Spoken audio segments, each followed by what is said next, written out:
What's more important than fishing to me? Well, if you'd asked me that question, I don't know, 10 years ago, I'd have said nothing. Fishing. Fishing's the most important thing to me. But all that changed about 8 years ago. On April 1st, I gave my life to the Lord. But it was a long process. Growing up, I went to church with my family. We weren't Christians. We went to church kind of on Mother's Day and Christmas and Easter, and kind of when you're supposed to. We show up, put a little money in the tithing jar, make some change occasionally.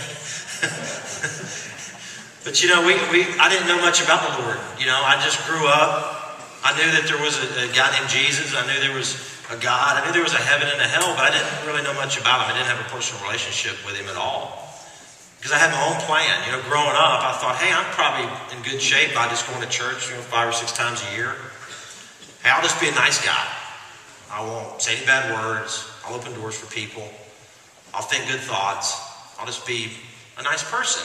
And that'll probably be just fine. I'm pretty sure when I get to that gate one day that God would just say, come on in, you're a good guy. I just had my own plan. I just made my own plan. You know how I know my plan would have never worked? I made it up. How's a made-up plan by Scott Martin going to get me to heaven? That's how naive and silly I was in my thinking growing up, that I thought that what I could do, I could get myself to heaven. Boy, was I wrong. Really wrong. I wasn't an axe murderer. Hey, man, I thought I'd make it. I was that perpetual fence rider guy. One day I'd have my foot over here in heaven, thinking about the Lord a little bit. And then some days I'd have my foot over here on this side of the fence, kind of doing what the devil wanted me to do. And sometimes I'm right in the middle, That's not a good place to be, right in the middle. I didn't read the Bible at all, so I didn't really know what it said. But when I got saved, a good friend of mine, Randy Clark, led me to the Lord. And I heard the Lord knocking and knocking. I knew there was something more out there for my life. But I just didn't know how to get there. I just kept rebelling against his plan. I kept hearing good testimonies from people. I grew up enough that I knew what I needed to do. I knew that I needed to bend my knee and accept the Lord and just give my life to him. But again, my plan and my rebellion all mixed together. I didn't have time for it. So when I read the Bible after I got saved, there's a verse in it. It's a real short, simple verse. And I'm going to share that with you. It's short and simple. I like short and simple verses. And it was one that's in red, which is what Jesus said. So it's pretty important. And it's Luke 11:23. And it says, you're either for me or you're against me. So it didn't say you're either for me or you're against me or you're kind of on that fence in the middle. It said you're either for me or you're against me. And that scared me when I read that. Because I went 20-something years with my own plan, riding that fence, rebelling against his plan. So I just want to encourage you guys tonight, read that verse. Open up the Bible, Luke 11:23, and read it. And ask yourself that question, because it's a real serious verse. Short and simple. Just ask yourself, are you for him or are you against him? Because there is no middle for sure. So I appreciate that. I appreciate you guys having me here tonight. I want to leave you with one little story that I heard a couple weeks ago, and it's special to me. It really made a lot of sense. I'll leave you with this one. It's got a lot of bass fishermen in here, right? How many tournament fishermen here we got? Let's see a show of hands. A lot of tournament fishermen. Okay. You guys will appreciate this one. Good friend of mine, Tim Johnson, that's not here tonight. He's actually speaking at another church here in Branson. He told me a story in Shreveport a couple weeks ago when we were down there for the Red River.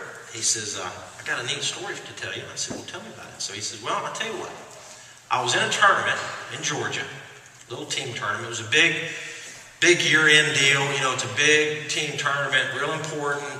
Him and his partner, they go out and they practice all week, and they're on fish pretty good. And they get up that morning, they launch their boat, and they blast off in the big event. And they go out there and they're fishing. And everywhere they go, they're catching bass. They're calling 4 and 5 pounders, and they're just laughing. It's just the best day of fishing he's ever had. And he knows he's going to win the tournament. He's like, man, we've got this thing won. Everything we do is right. Everywhere we go is right. Every time we catch, we're catching fish. It's just, we're unbelievable. We're so good, and everything's perfect, and it's just the best day ever. So he says, we need to go back to the weigh-in early. because we've got this thing won. He's going to win $5,000 or $6,000 in this big event. We need to go back and go in early, just in case there's any problems with the boat, or, let's just go and hang out. So they go back, and they're the first boat of the round there, and they park their boat up on the bank, and the tournament directors happen to be standing there, and Tim takes his life vest off, and, he's proud, he's happy, man, it's just an unbelievable day, knows he's won the tournament. The tournament director walks up to him and says, well, Tim, what's going on? He says, man, I just come in early, we just killed him. I'm pretty sure we won the tournament. He said, well, I got some bad news for you, Tim. You're disqualified. And he says, oh, that's funny. What do you mean I'm disqualified? I'm not disqualified. I didn't do anything wrong. He goes, Tim, you're disqualified. Okay, that's funny. Ha, ha, ha. Can I weigh my fish in now, or should I wait? He says, Tim, you're disqualified in the tournament.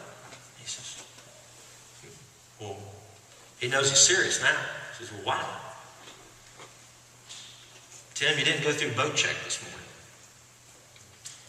Now, as tournament fishermen know that every morning before you blast off, you got to go through boat check and let the officials check your live wells.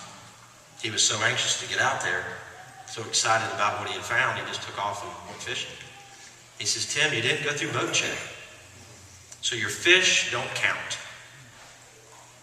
So his heart sank right at that moment. He thought to himself, man, all that I did, all that work I put in, all that practice, all those fish I caught, all that great, great day didn't count for anything.